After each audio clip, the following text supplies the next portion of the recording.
ladies and gentlemen, and my friends abundant everywhere, and boys and girls and others. I am the Professor, Julius Miller by name, and physics is our game. And what is our present game?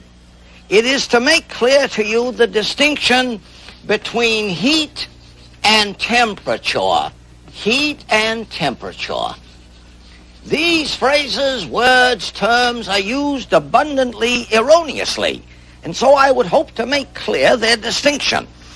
You know, we say it's a hot day, and that has a high temperature and such, but the words have not a clear, unadulterated meaning. Let's try and clear that up. I have here a small potato and a big one.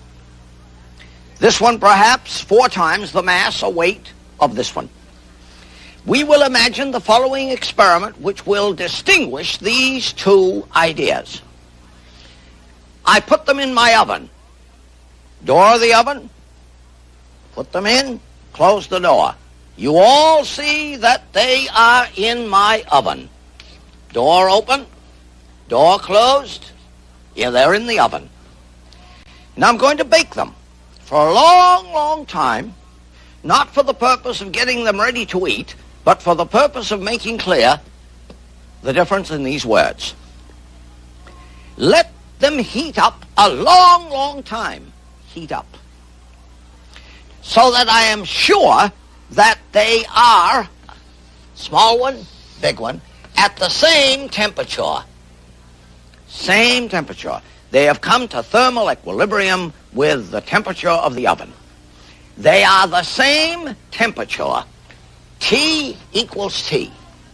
Now I'm going to have an enormous block of ice, a huge block of natural ice. Why did I say natural ice? Because maybe it could be dry ice, which is not natural ice, and we're going to talk about dry ice another time. Here is a huge block of ice. I take the 2 potatoes with protected hands from the oven and put them on this huge block of ice. Small potato, big potato. And instantly we see an astonishing thing ensue. This one melts much more ice than that one. They have the same temperature, but the heat energy in this one is vastly more than the heat energy in that one. They are at the same temperature, but they have different thermal energies. I can show you that in another way.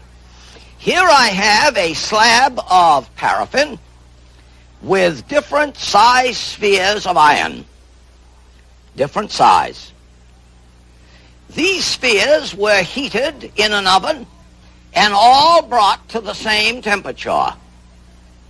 And then they were put on this block of paraffin. And you can see they melted the paraffin to different depths. Accordingly, even though they were at the same temperature, they have different thermal energies, different heat energies. And so heat and temperature are now distinguished. So when you say it's a hot day, be sure you know what this means.